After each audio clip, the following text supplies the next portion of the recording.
Once again, I get to tell the good people of the Motorsport 101 community to free my brother Lundgaard.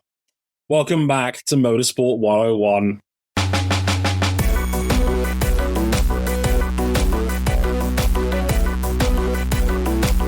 Free my brother Lundgaard.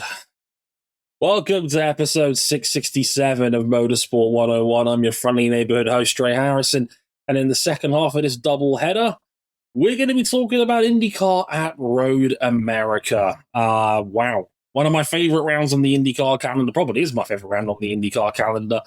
Always produces great racing, and well, it was less of the great and more of the chaotic kind, but I still can't deny it was a really entertaining race. We got drama, we got chaos, we got adrenaline pretty much all the way from start to finish on this one. And in the end, Christian Lundgaard gets his second win of the year, but it very nearly didn't work out that way multiple times over. We'll break all of that down in the next 45 minutes or so with my co-host, Mr. Cameron Barkley. Hello again, mate. No, you can't win them all. You can't win them all. Yeah, it turns out your man's made a bit of a boo-boo. Yes, I said last time out that we used the CGR strategic dumbassery mulligan, and then this was the one time a year that Alex Palou does something really stupid mulligan. But it didn't really punish him at all because, well, genuine acts of God can swing both ways in IndyCar. Yeah, we'll get into some of the reasoning behind that very shortly, because this was a messy race. The caution rules come into play again. The penalty box in the end of the box score on the IndyCar website was two pages long. You don't get that very often. We had, I'd say at one point, maybe 4 or 5 different dudes who could have won this race. Alex Palou being one of them. Marcus Armstrong being one of them as well. We'll talk about him a little bit as well, who had a heartbreaking way to not get his first win in the series, and a whole lot more, including Joseph Newgarden, Graham Rahal's silly behavior, a big silly season move that we actually got breaking news about only a few hours before recording. We got lucky on the timing on this one this time around, as big news. Felix Rosenqvist is leaving MSR at the end of the season. That's already been confirmed. We'll talk to you a little bit more about that later on. But in the meantime, here's the places you can find us. We're on youtube.com/motorsport101. We're on facebook.com/motorsport101. We're on Twitter at motorsport_101. If you want to follow our personal handles, you can do that at dreharrison.bluesky.social, cbuck917, the same address, same on Twitter, dreharrison101 on there. The podcast itself is at motorsport_101. You can follow us on Instagram and motorsport101 pod. You can follow us on TikTok and 101_podcast. And if you really like us, you can back us financially on Patreon, patreon.com/motorsport101. $5 gets you early access to all of our content, and you can upgrade to the $10 tier to listen to the episodes live as they're being recorded, which Jason, Kira, and Max are doing. So hope you guys enjoy the show. Right, without further ado, let's get into the madness that was IndyCar at Road America.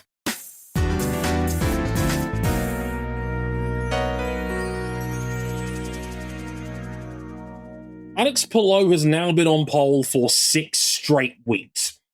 I think it's 42 consecutive days at time of recording. The last time anyone in a North American open wheel series had 5 consecutive pole positions, it was another Alex, Zanardi.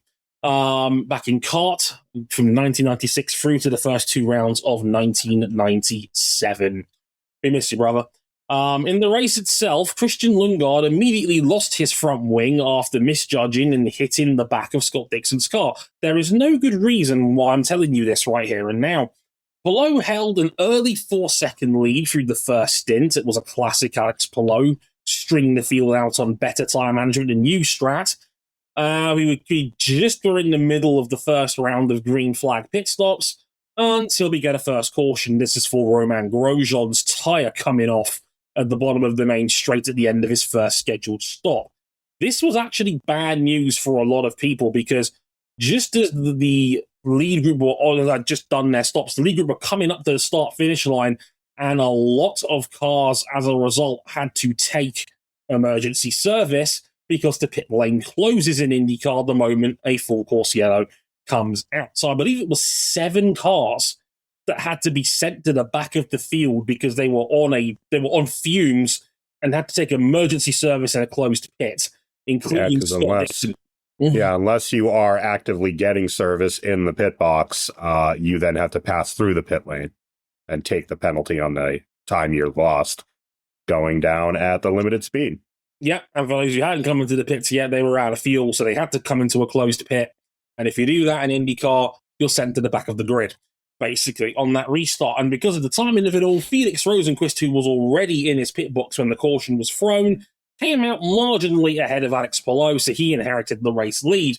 We go to the second stint. This time, the 10 crew goes for the undercut strategy. But Palou gets caught speeding at the end of pit lane. He's given a drive-through penalty as a result of the speeding. So he has to pass through the pits again. It drops him to 22nd place. But his blushes are immediately spared because 2 laps later, Christian Rasmussen has a hybrid failure and his car dies on the start-finish straight. So let me get this straight. This is the second time this season an ECR car has died on the front stretch of an IndyCar track this season. Well, you know, Dre, the Indianapolis Motor Speedway road course and Road America are basically the same track. No, wait, they're not. What are the odds? Yeah, and in the words of Doofenshmirtz Evil Incorporated, it's not a lot, but it's weird that it's happened twice. So yeah, Rasmussen's car dies. Caution comes out again. This is right in the middle of the second pit stop window because the caution stretched it out a couple of laps longer. So again, we have to get a bunch of stops under green. But because Palou has already done his second stop, it actually bumps him back up to 9th on the road because of the majority of the field having to come in. So we're going to take their stops imminently anyway. So after all of that, Marcus Armstrong now picks up the race lead again, and he leads for the majority of the back half of the race.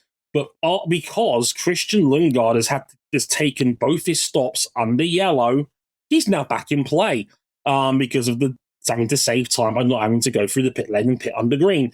So he's now I think it was 8th or 9th place at the time. So he's able to run more aggressively as well because he saved a set of sticker reds for the final stint of the race. And he can pit later than everybody else can as well.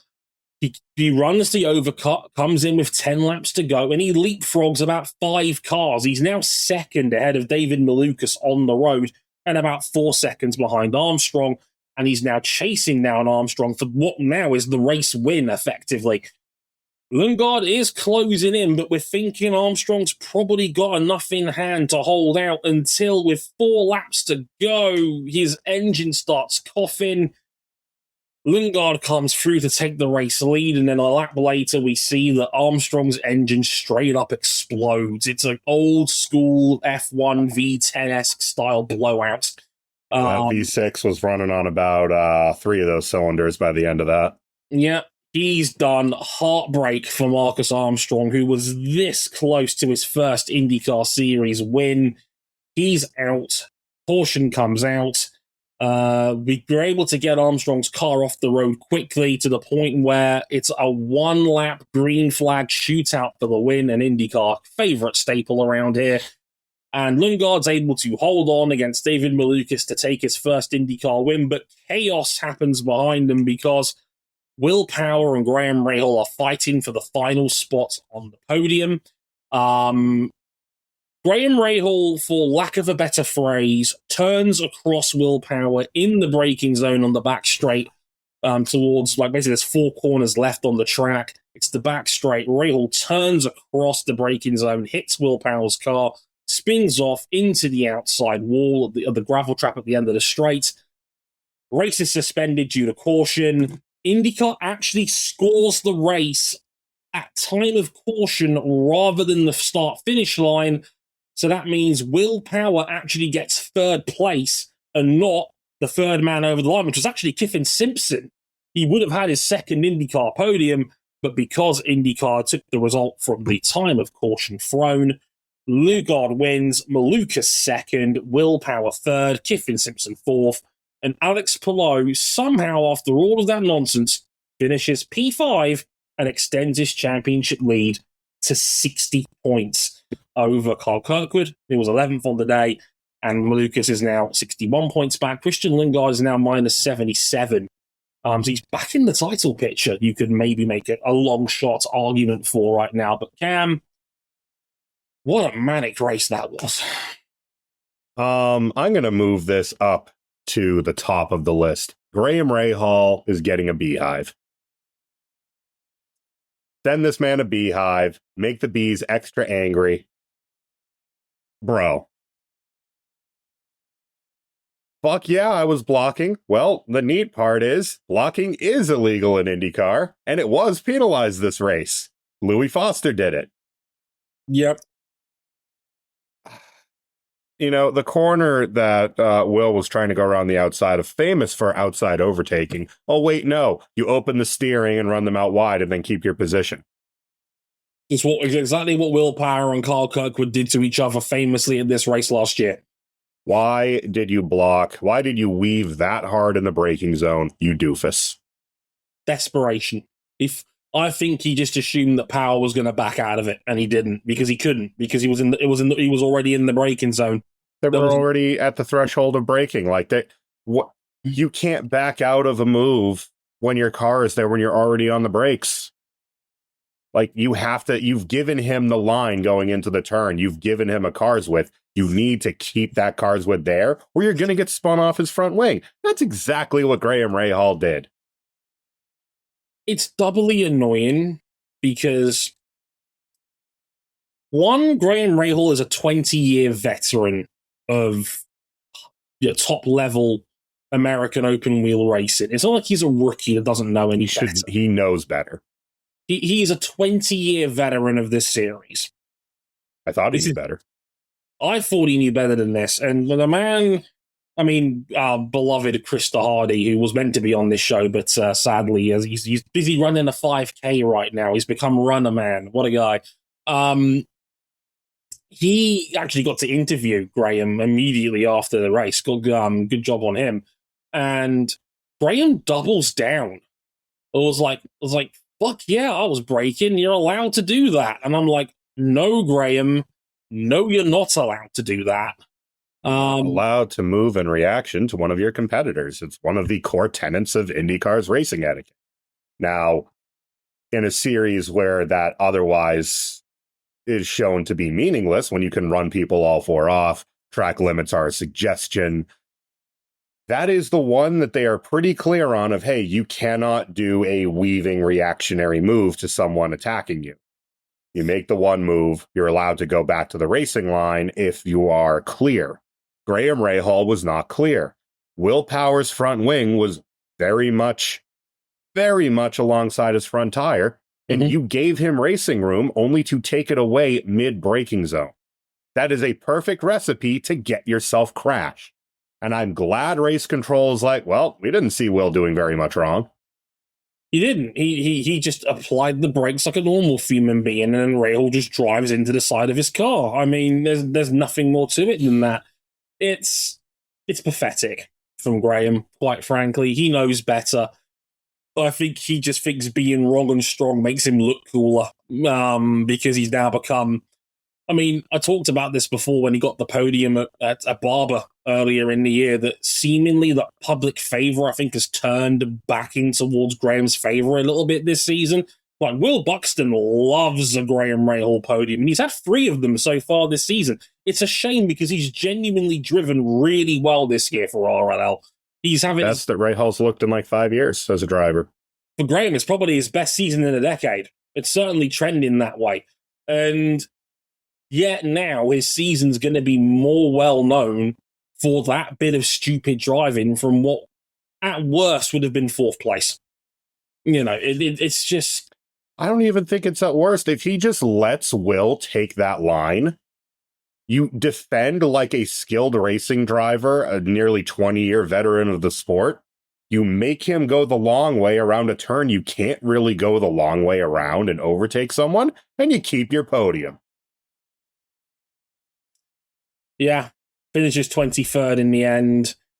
I think Graham is very lucky to not be starting the next race at Mid-Ohio next week from the back of the grid, because that's what I think he should be doing. He was given no further action because he was investigated for blocking as a result of the incident. But I think what's happened here is I think race control has done that thing where they judge based on the outcome, where it's like, oh, well, he didn't finish. They judged it as self-policing, I think is what that is. Mm-hmm.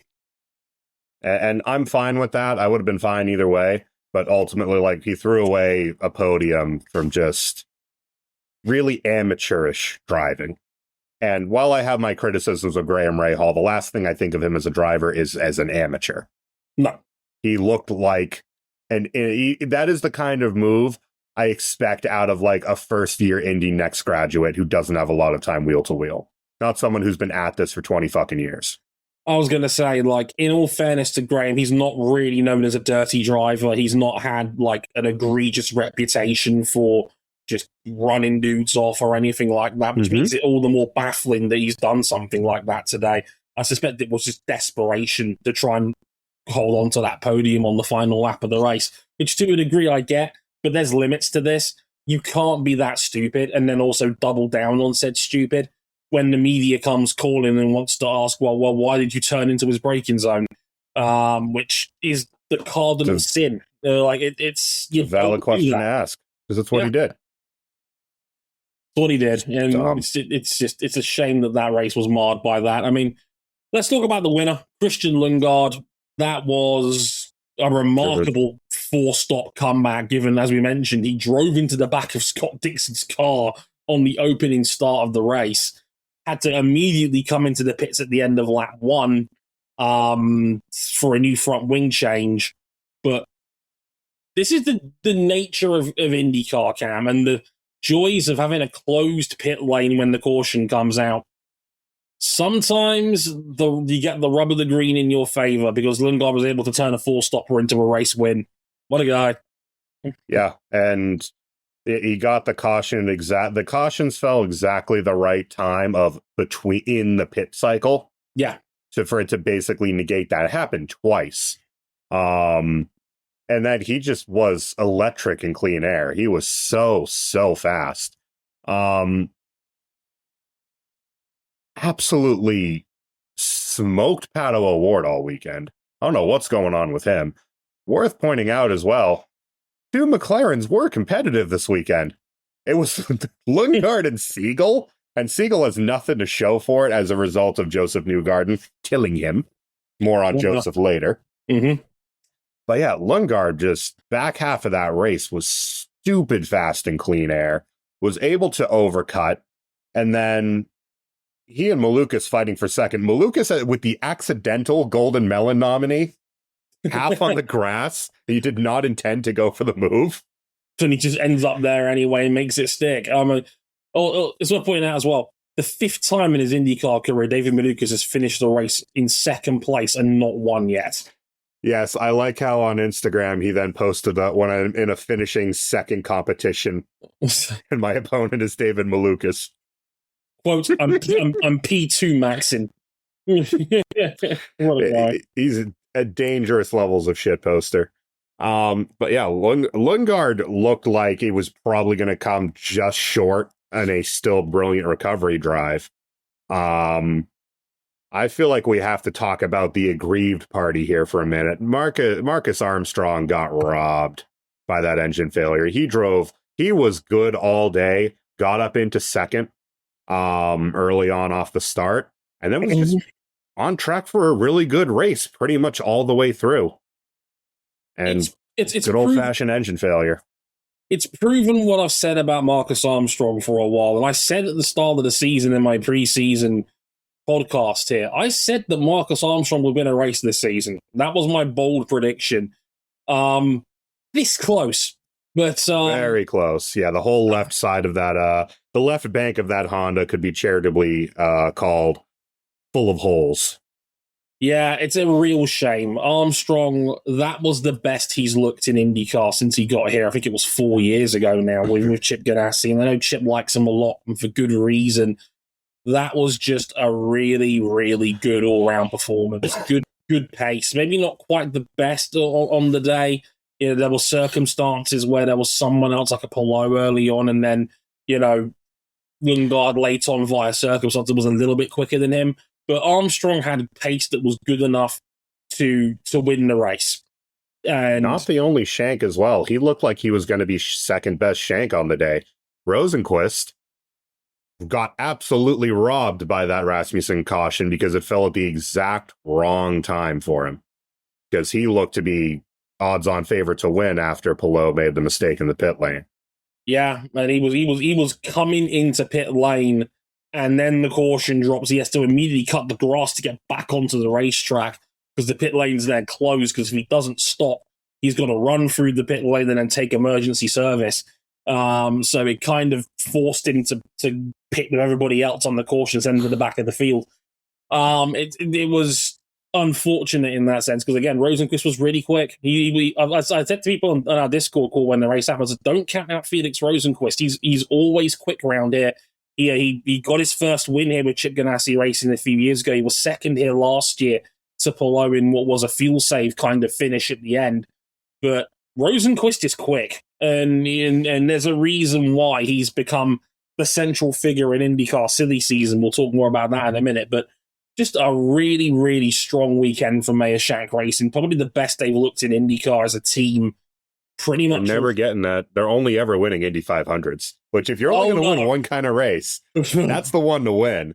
But it is wild that any brush with success they have outside the 500 is met with a soul-crushing comeuppance every single time. It's a good problem to have. Let's put it to you that way. It's a very, very good problem to have. A great weekend for them. Again, David Malukas, the first win is definitely coming. He's right there on the brink. And I'll say this much. The amount of reactions that man gets on social media, Malukas is going to be a star. I will tell you that right here and now. Malukas is the Gen Z superstar that IndyCar's always wanted. So I'm saying it right here and now. That man is going to be insanely good for the next few years. And right now, in my opinion, right now, he is Alex Palou's number one contender to the title. Alex? Don't do that. This was the most nailed-on win of the year. Don't do that. He was leading that race. He had a comfortable lead when he came out of the pit lane. And it looked like going by the radio, he forgot to... I think he just pressed his button early. By the looks of it. He just gunned it out of there. Actually, King, who was watching the race with us, called it out as it happened. He's like, was he fast leaving there? A second later, called it. Penalty for speeding. I didn't spot that, in fairness. It was a great call. King is now in a state of hyper-focus now that his Knicks have finally won a championship. He's gone through each level of Super Saiyan. He's basically Super Vegito now. Yeah. Imagine if he just got sliced by a beam sword. Yeah, absolutely.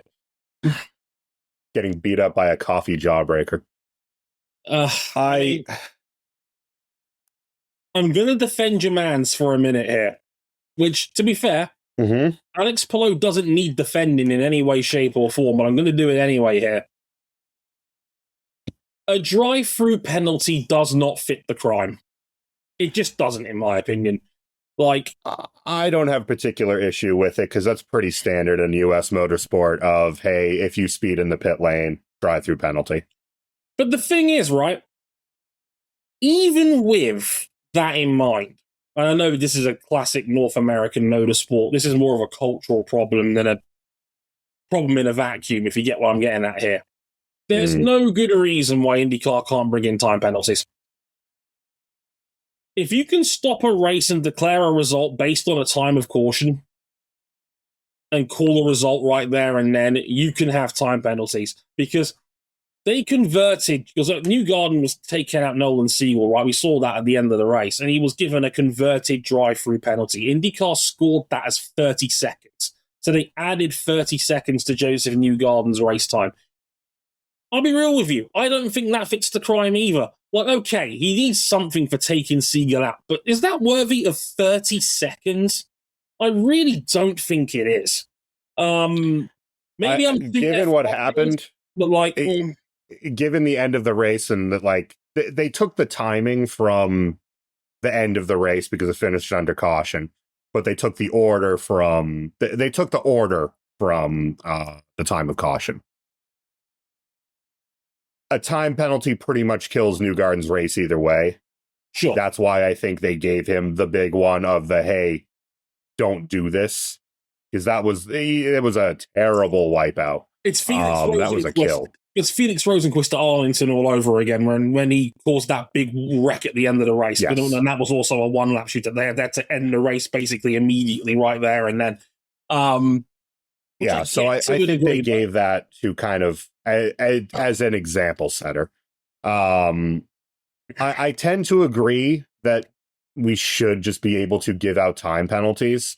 I just think I'm generally desensitized to, oh, he's speeding in the pit lane. Oh, that's a drive-through. That's really dumb.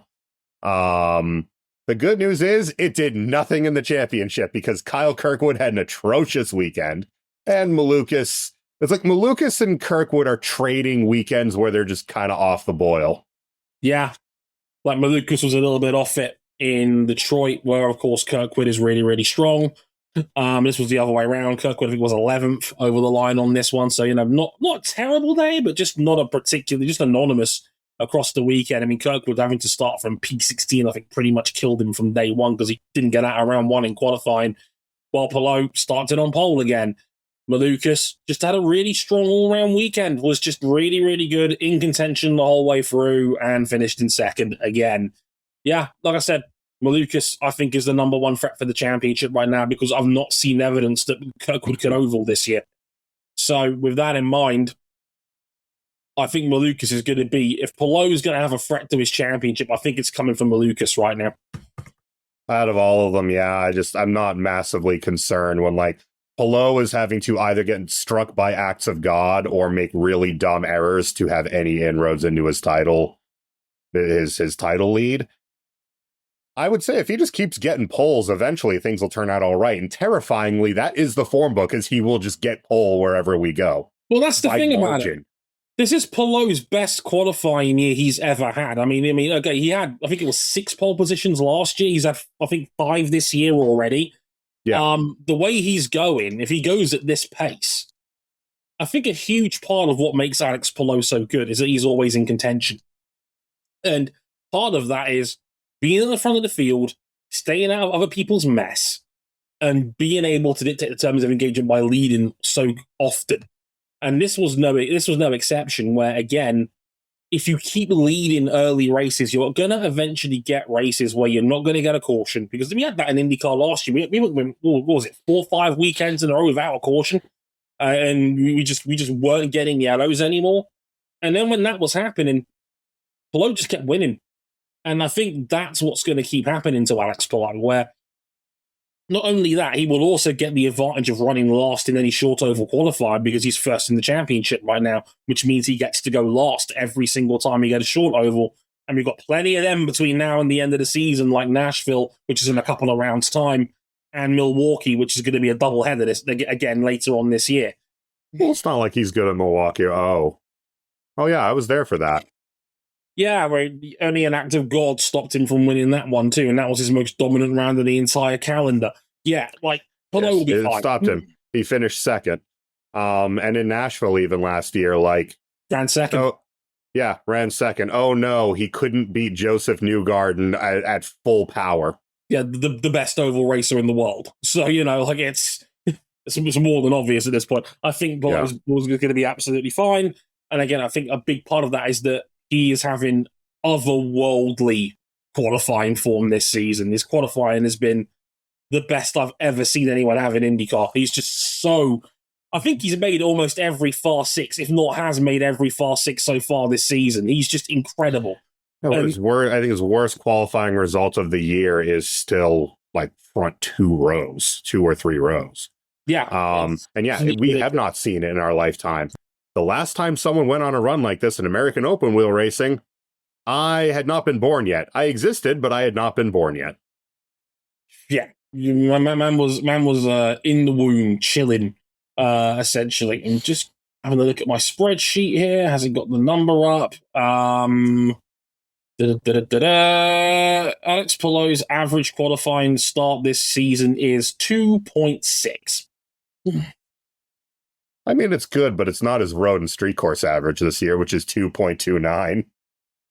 For perspective, there's only one other man who averages a top 6 start in IndyCar, and that's Palou Award, who's at 5.9. And I think he's actually dropped out of I think he's actually dropped over 6 now because he didn't qualify particularly well at Road America. I think he got knocked out in round 2. But Palou the last 2 months has been all over the fucking place. Weird run of form with Palou, where it's like there's the odd weekend where he'll just be his usual, like, it's like, you know what it is? Palou has not looked like winning a Grand Prix this year. Not even close. I said not even close. He's had a boatload of top 5s, but it's not like he's not looked like he can win a race so far this season. It's really weird. Yeah, and it's like even this weekend, like McLaren were not really in the mix for a great result until things fell the way they did for Lundgaard. Because they all weekend were like 6th to 10th on pace. Well, that's the weird thing. Whole time. That's the weird thing about it. Palou Award does not have a podiums finish this season. No. As he really looked like finishing on the podium this season either. He's just kind of like in a no man's land between our 3 protagonists at the front, really could argue 4 now with Lundgaard. And then there's Palou, and then there's like a gap to everyone else. He's always in that kind of no man's land right now. Yeah, it's looking like he's the best of the rest right now. It's looking like a 4-way title fight between Palou, Kirkwood, Malukas, and maybe Lundgaard. But Lundgaard needs better ovals, or else he's not going to win. Lundgaard can't oval. Like, if Kirkwood can't oval, Lundgaard really can't oval. Because Kirkwood was actually looking like he was going to have a solid day in Gateway, and then things didn't really fall his way. Indeed. But yeah, just a weird run of form for Palou. It's not outright terrible. He's 5th in points right now. He's a distant. He's just there. He's just there. He's 40 points behind Lundgaard now. Lundgaard's been the better McLaren so far this year. There's just no getting around it now. Which is odd, but here we are. Also worth pointing out as well, Cam, and you'll love this. Very quietly under the radar, they said that they were actually going to reduce hybrid deployments at this race by 25%. Now, why is that, Dre? Risk of reliability failures. Oh, so they were reliable during the race, right? Well, apart from Christian Rasmussen, there's a hybrid unit dying in the middle of the race for the 2nd time on an ECR this season. No. This is what happens when you select the lowest bidder. It's so dumb. You had multiple hybrid systems on the table. You picked the one that didn't work. Your 2 engine manufacturers had to step in and help to try and fix it, and it hasn't really worked. The hybrid, I've said it before, it's added nothing to IndyCar since they brought it in besides pain and frustration. It's going to be 2 years to the race next time out in mid-Ohio since we had hybrids in the sport. And they've added nothing of value to IndyCar racing at all. It's not made the 500 any more interesting. It's not made the average road and street course race more interesting. And the series knows that because it's had to try and bring in a bunch of other mandatory rules on things like tires and suppliers in order to keep people happy. For me, right now, it is a goddamn waste. And yeah, I don't know. It's like IndyCar was not ready for hybrids, and it looks like it still isn't ready for hybrid technology, because if they're telling people to scale back to what the hybrids were when they were first brought in 2 years ago, what was the point? These aren't very powerful hybrids anyway. I mean, these are the supercapacitors. Well, a supercapacitor can be powerful. Toyota proved that 13 years ago. But it's a bandaged together system that is less powerful than the not very powerful spec systems that they run over in IMSA GTP in the LMDH regulations. Those were problematic in and of themselves when they first debuted, but fair play to Bosch and are they still Williams Advanced Engineering? Are they still called so. that? Because I know they're not part of Mother Williams at this point. No, because they've been sold off, but I think they kept the name. Yeah, like they have done a good job in terms of mitigating the issues that those had, where pretty much from I would say middle of 2024 on, we've never really heard of a problem with that spec hybrid system. You had effectively a similar system on the table and you went with this. It just doesn't make any sense. Well, because it's cheap. They went with the cheapest option. It didn't work. You then forced Honda and GM and Ilmor all together to help and try and fix it. And they've not really been successful. And at the end of the day, the cars aren't reliable. Your manufacturers still aren't particularly happy about it. Your teams really aren't happy about it. Dre, are we happy about it as fans? No. So why are you here? You've done nothing to improve the spectacle, which is what we fans care about most. It's not... I've never watched a race in IndyCar in the last 2 years and said to myself, you know what, thank God we got the hybrid. Because they went with a system that adds little to no horsepower to the cars, adds a bunch of weight to the cars, and is unreliable. Like, I would much rather have the cars we had before hybrid, because adding 50, 60 horsepower for a very short period of time, I think is not worth the 45 kilos of extra weight it's added to the car in general. That is I think that makes the car worse. And we've already seen, as Alex Rossi's talked about in his podcast, about how it's made the cars harder to, like, it's made them worse on tires and not as fun to drive. Yeah, if you're going to add a hybrid system to the sport, and it's a spec hybrid system, it has no other job other than make a good name for itself and be reliable. It has no other job. It has failed at both of these jobs. Yeah, just a waste of time. And just, yeah, the fact we're walking back advancements in said hybrid, just take it behind the barn and kill it already. There's nothing good is going to come of this system. Just have a more powerful engine. We were going to get that. Yeah,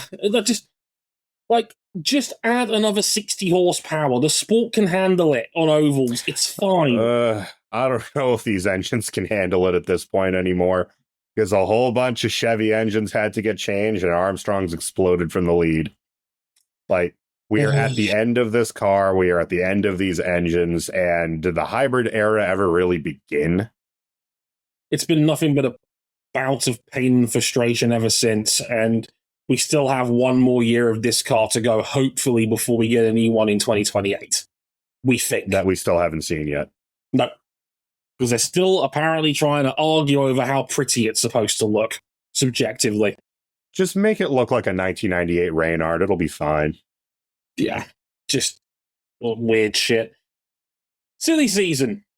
The main focus, again, like, a lot of people wait with tenterhooks as to what Marshall Pruitt has to say in IndyCar, because, well, you know, he's the gospel of silly season rumors on the grid.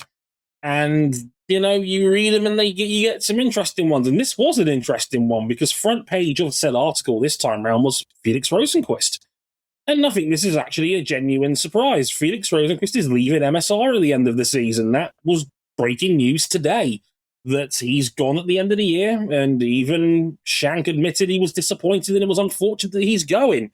What we now know is that it's a 2-horse race to get his signature between Andretti, we presume for the 28 car, because Marcus Ericsson is a free agent at the end of the year. Kirkwood and Power are tied down for next year already. Yep. And McLaren and probably the number 6 car, they're in their own difficult dilemmas, as you may have heard on previous shows. Christian Lundgaard is a free agent at the end of the year, but McLaren does have a right to match any offer that Lundgaard gets this offseason. So, and if I'm McLaren, you hang on to that, man. Lundgaard's your best driver right now. Lundgaard's a monster. He's got oval shortcomings, but there's one man in IndyCar that's better on road and street tracks than him, and it's the man in the number 10. That's it. Like on road and street courses, it's Palou and then it's Lundgaard, and Lundgaard really isn't all that far behind on road and street tracks. Lundgaard would have probably had 5 or 6 wins already in the series if it wasn't directly for Alex Palou. He's a beast on what he does. Tracks. He's been that since he was in F2. I fully agree. To be fair, like I think there's only one team who could even entertain that with Lundgaard that he would want to go to. But according to Pruitt, all of Team Penske is tied down for next year. So, and I would maintain my position from last that, injury aside, I don't think Joseph has done particularly much this year to lose his seat. I think he's been much better on road and street courses than last year. And while the crash at the 500 was very dumb / unfortunate, it's damaged the rest of his year via the foot injury. Just put Felipe Nasr in the car at this point. Joseph was molasses on Sunday, and we know that's not a question of his talent behind the wheel right now. Well, that's the thing about it. He secretly, allegedly, has had surgery on the foot in the week we were off. Before this race happened, they tried to keep it hush-hush, but people had worked out that he'd had surgery on the foot. And when they asked him about it, he said, "Who told you?" So it was pretty much an open secret he's had the foot operated on. So it was clearly bad enough where it required surgery to fix. Yeah, because I'm sure after last weekend, I'm sure he's gone to a doctor and a doctor scanned it over and, why were you racing on this? He's still on crutches. Like a month later. He cannot break to his full potential on that foot right now. Yeah, he's right foot braking. They've had to adapt his car so he can right foot brake right now. Which... not ideal. Not ideal. He was slow in race trim, like back of the field levels of slow. And at that point, I have to ask, you're not winning the 500.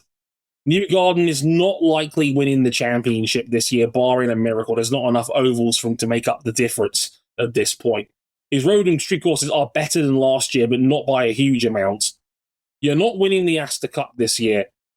You're keeping Newgarden in the car for next year, according to the contracts you've got. So what's the point? Shut Newgarden down for the year and see what Felipe Nasr can do. There's no positive gain to having Newgarden drive your car at this point. I don't get it either. It's bizarre. It doesn't make any sense to me. I think we're just wasting everybody's time at this point. What?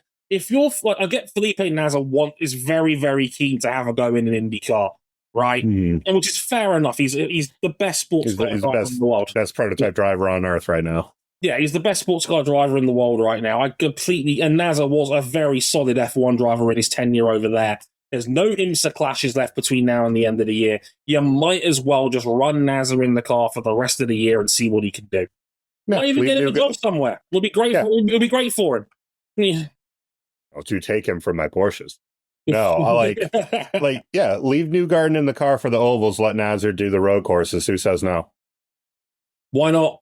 Newgarden is the favorite on any short oval in IndyCar. You're not going to be using the brake very often there anyway. So, fuck it. Why not just put Nasr in for the road and street courses? Just don't understand it. It doesn't make any sense to me. Back to the Felix scenario. It's either Andretti or McLaren by the looks of it. Apparently, it was a big money offer, multiple millions of bucks. Good for him, first and foremost, because that man deserves a check. I miss you. So, Zach Brown, you up? you doing anything over the weekend? Good for Felix that he has teams chomping at the bit to re-sign him. An Indy 500 win does do that for you. But also, are you ready to get hurt again by Zach Brown's house of contracts? Well, apparently this was a large 7-figure offer. I mean, look, if you're Felix, you're in a really great spot right now. You've just won the Indy 500 a month ago. You've just become a dad for the first time. You're 35. You're in your prime right now as an IndyCar driver. You're top 10 in points right now. Yeah, as it stands, currently sitting to second on the table right now. He is currently, sixth in the championship right now. So he's having his best ever IndyCar season on the whole right now, if this were to hold up. Sell high. Sell high. You're not going to get a better deal than what you're going to get right now. Andretti's a good all-round team. Carl Kirkwood is having a great season right now. That's proof that Andretti can challenge on all fronts again if you're good enough. And we all know that Kirkwood is a phenomenal driver. He's just getting better and better every year.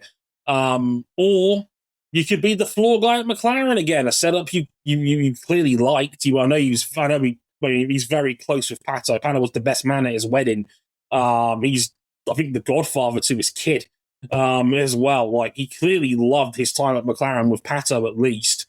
And you can be the floor guy in a Pato Award, Christian Lundgaard, Felix Rosenqvist front three. That's a hell of a team. That's the best team in IndyCar.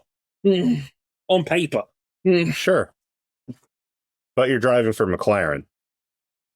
McLaren, who just cannot punch through that ceiling to the next level.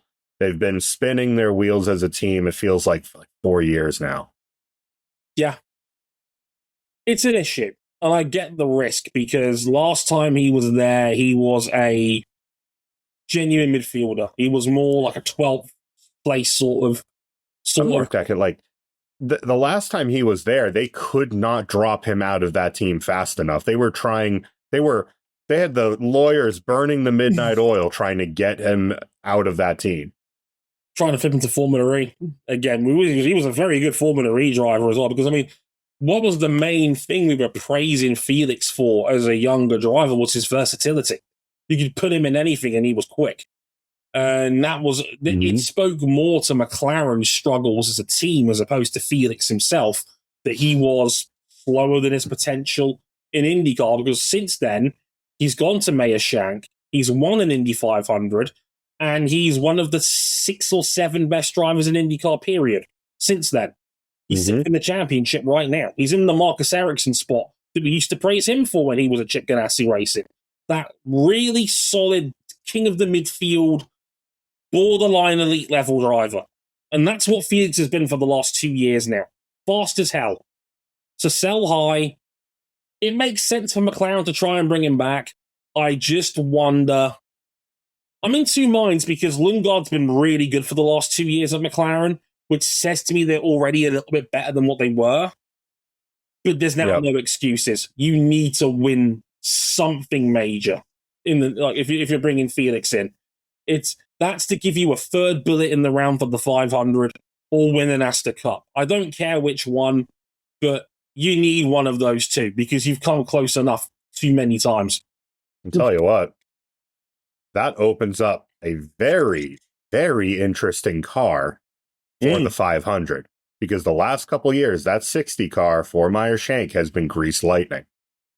They have a very good engineering team on that car that knows how to get the most out of a car at a 500. Unless it's the last day of qualifying when it's actually the pole shootout. Every other day, you're good. Well, I was going to say, it's an interesting time for MSR in general because Marcus Armstrong apparently is being eyed up by other multiple teams. McLaren's been keeping tabs on him. Apparently, he might be the successor to Scott Dixon in the number 9 whenever Scott chooses to hang it up. And I mean, Scott's 46 years of age. The end is coming. You'd feel, like maybe not now, but certainly in the next year or two, you'd think better than average chance Dixon retires. And that would be an ideal guy to have in the number 9 to replace Dixon, if you ask me. Right, he's a driver with high clout right now. He's a top 10 driver in the series. Best guy in the field has not won a race yet. Then you've got other dudes like Kakuota apparently is in the frame. For those who don't know, he's been kicking ass in Super Formula this year. You know, an absolutely elite Super Formula talent. He wants to go to IndyCar. And the only reason he couldn't last year was because MSR didn't have a vacancy. They will have an extra car, mind you, because they're going to have a vacancy and they're going to have the HRC engineered car. the factory chartered car. So we need to see what happens with that. Las Vegas Pilates. But what did someone say over the weekend? In another life, Joseph Newgarden is an absolute elite Savannah banana. Absolutely. That's a great post. But yeah, like, why not Kakuosa? Why not give him a go? The kid's fast as fuck. I'm curious to see if the 60 then turns into the chartered car. I wouldn't think so. I think it would be an extra car because it's got to be separate. I would still bet Ota gets the HRC chartered car. I don't know who goes in the 60. Or do you give that engineering team to Elio Castroneves and have that be the last best shot at number 5? I mean, there's some good names out there. Why not Rinus VK? That could work. Someone go, like, read through the phone book, you find Carlos Munoz, you get him in that 60. I'm just running through my head now. What would I think? If Marcus Ericsson hits the block, we know he's quick in a Ganassi branded car. Why not go after Marcus Ericsson if he's available? Maybe Kyle Collette, who's on a 1+1 deal. He could be a free agent end of season. And Collette's been really quick on occasion in IndyCar so far. Certainly got potential, is what I would say. He's got speed, and that's half the battle in IndyCar. Or you take a punt on. There's a lot of really quick. It was talked about before. There's a lot of really quick Indy Next talent this year. Timothy Karshik, Max Taylor, Nikita Johnson's only 18, but really quick. Alex DiTullio, who was going to win race 2. Did you hear about this, Cam? Was going to win race 2 at Road America. Did cross the line first, and then got disqualified in the aftermath because they put the wrong qualifying tires on his car. They got them mixed up, and both Foyts were disqualified. Dear God, AJ Foyt. Oh, dear. That is a hell of a way to lose. And it's not even like they did it in the heat of the moment. That was just a genuine operational error before they went out for qualifying. Very dumb.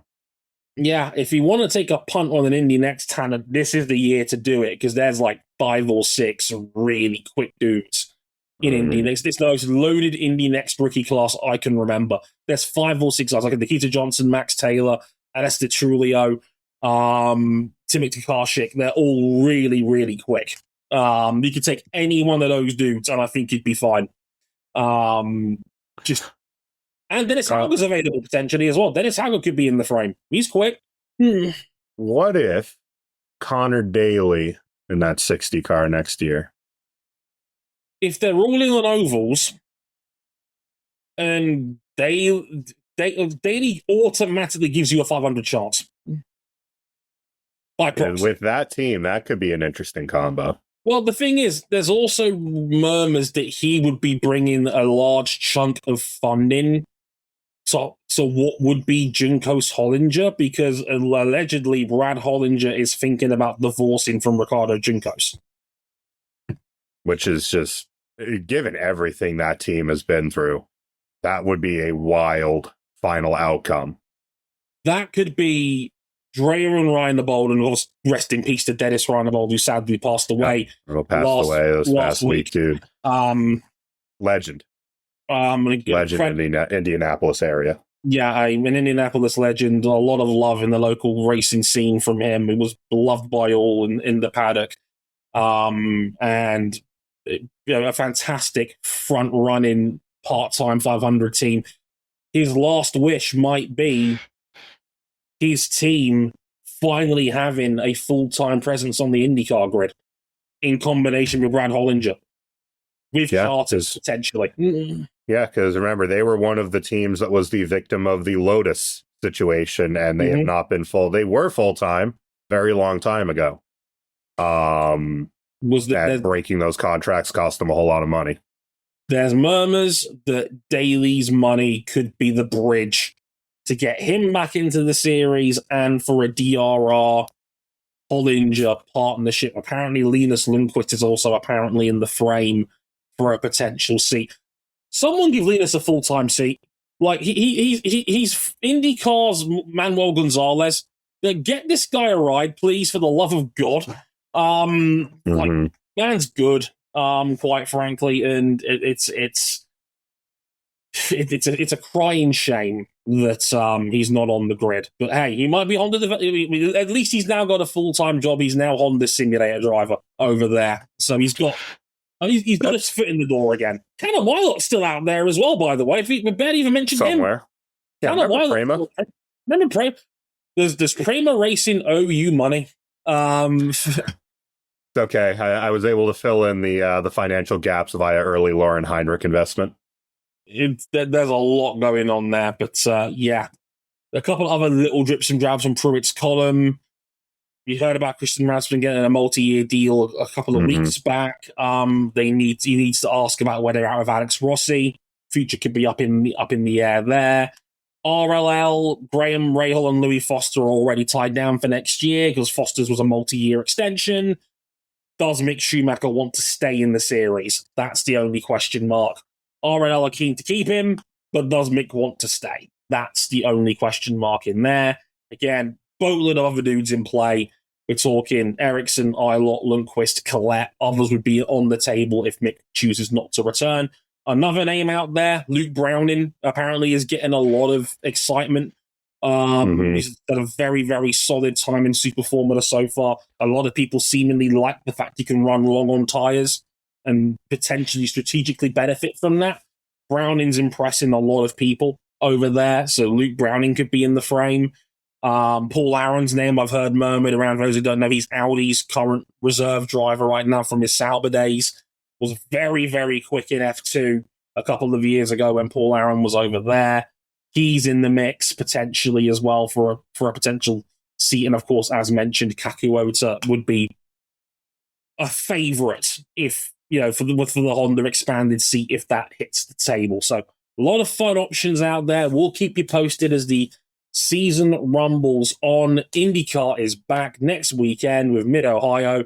Dear Alex Palou, do not run wide and take your eye off the ball with 3 to go this time, please and thank you. We already used the mulligan. We used both mulligans. We're back on it. We better be.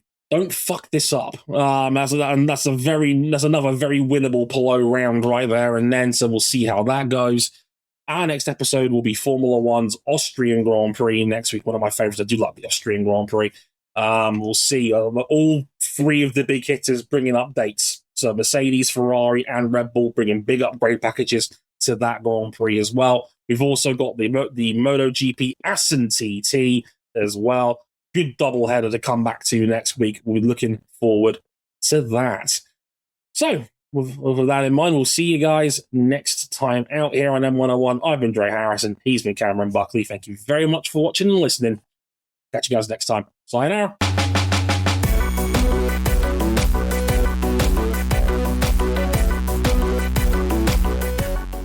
Oh, don't say no to Palou. Say yes to Palou.